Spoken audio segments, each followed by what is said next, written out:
My Lords, I rise to speak strongly in favour of Amendment Number 1, and I declare the interest that I rent properties in Norwich and commercial properties in Great Yarmouth through a directorship. Now, we live in a free market economy, and the world in which we live is underpinned by the law of contract to codify agreements between consenting counterparties. Now, of course, we must have safeguards and regulatory guardrails to ensure one party doesn't hold the other over a barrel, but the freedom of contract so that mutual needs can be codified and agreed is a fundamental part of the way in which we live, and is one of the reasons why we have so many learned friends in this place. Now, I want to give some examples of the type of person from my own experience as a landlord who value the ability to customise the standard contract to suit themselves by entering into a fixed term.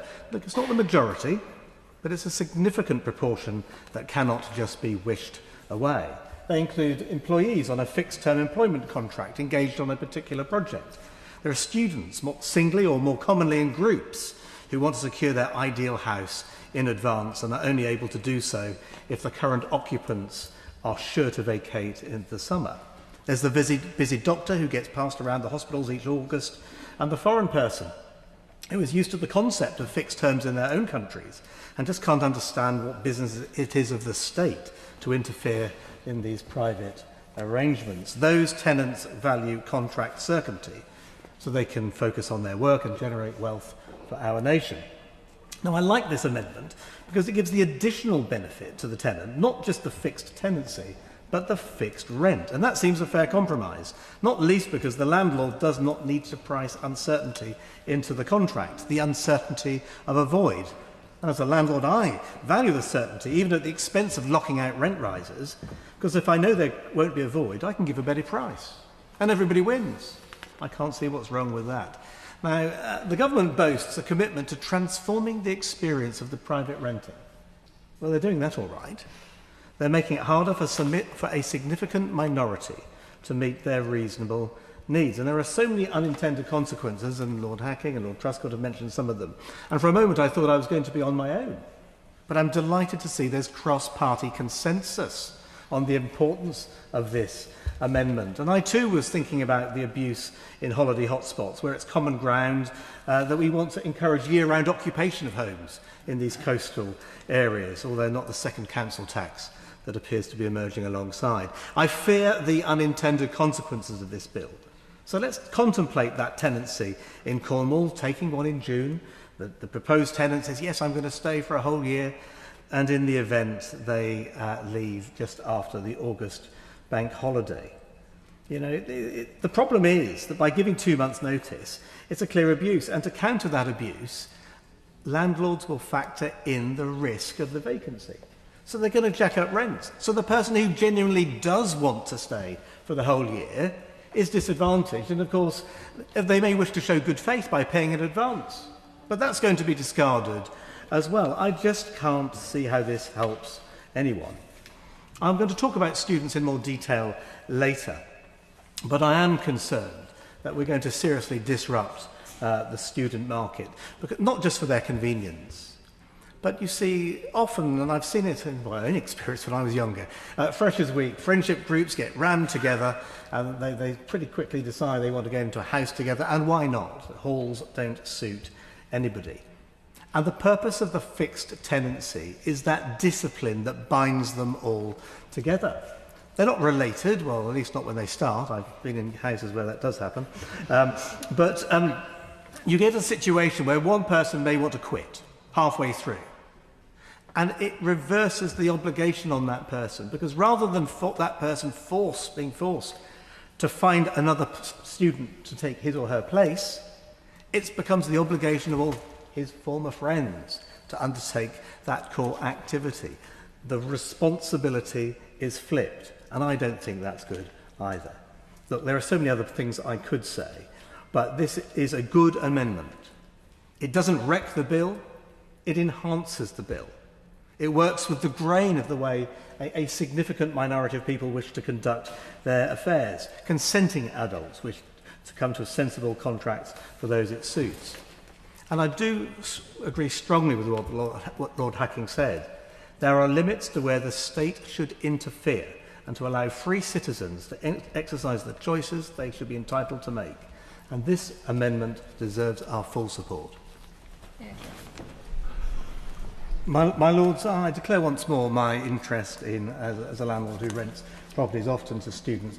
You'll be delighted to know I will not be jumping up and down on every group on this day, but I do want to really challenge the quite obstinate prevention of fixed tenancies for students, and importantly groups of students, many of whom will be moving into their first home outside Hall. I want to outline some of the adverse consequences of this bill if enacted unamended, because it's going to reduce the supply of rental properties by discriminating against the private landlords. And Baroness Thornhill in the earlier group seems to fail to understand the dynamic effect that if landlords leave the market and there is lower supply, then costs will rise and students will pay more. It's going to reduce the choices of property available to students, because this bill only allows student tenancies in halls of residence, which doesn't suit everybody. It reduces the choice of landlord, but by having it favours the monopoly supplier, the institutional provider of halls of residence, rather than the private landlord. And I know in my own personal experience, my wife has become mother, so to speak, to particularly for foreign students who've rented with us their first time overseas. And all that will be swept away because institutional providers of student accommodation just don't have that in their ambit. It's going to create an overheated market in September, that's for sure. And overheated markets are going to, well, guess what? It's going to cost more for the students, and it's going to cause a massive inconvenience for second and third year students at university. And I agree with my noble friend that this shouldn't just be about universities. Those with apprentices should also benefit from these amendments. But it means that the second and third years are going to have to fly back. They may have got a work placement overseas. They're going to have to fly back early to try and secure a home when they could have sorted it out well before in February and March. Now, the consequences of this bill means it's going to be harder for friendship groups to get the certainty of a house with their friends. I've mentioned about clearing. It's going to prefer established students from good backgrounds, with parents with sharp elbows, who are able to and who understand the ability to transact draft contracts more quickly. It's going to aggravate the difficulty of getting guarantors lined up at pace. And whilst it introduces protections for the current students, and I do hear what Baroness Thornhill said in the previous group, we need to balance that with the disadvantage to those students 1 year behind, who also have rights, who also want to secure a place in their following year. And of course, by forcing students into student blocks, these new student blocks, some of them are really luxurious.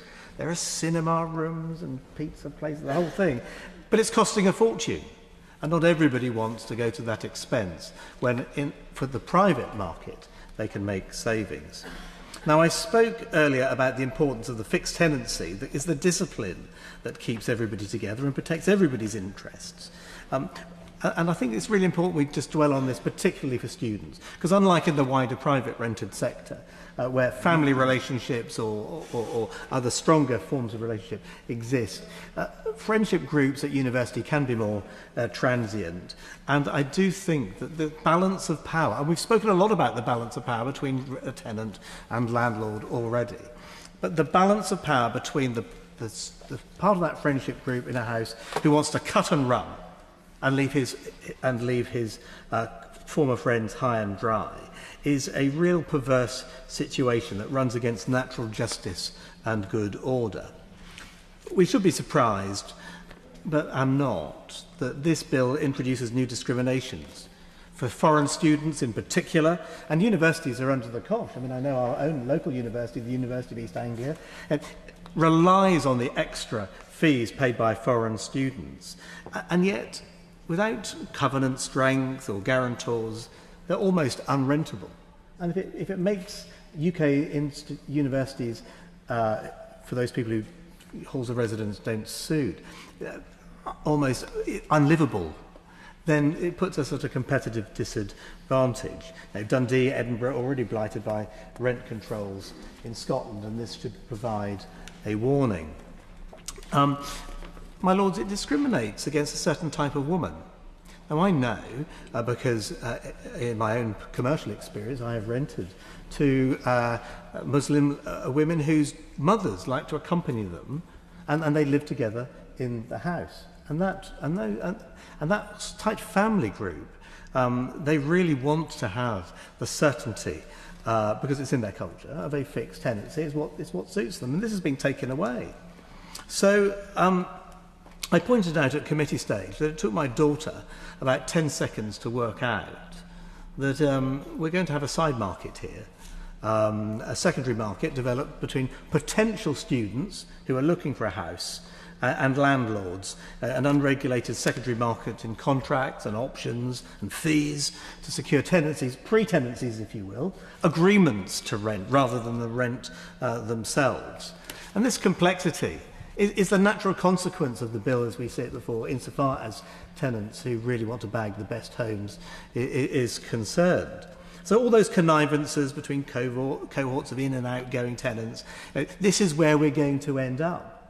And the people who need our help and support the most are going to be disadvantaged. Everyone is going to pay more. It's going to destroy what is a stable market that works well for everybody. And inter alia, it's going to make our country harder to get the brightest and best people who we need to grow our economy in the future. This bill, these amendments should be supported.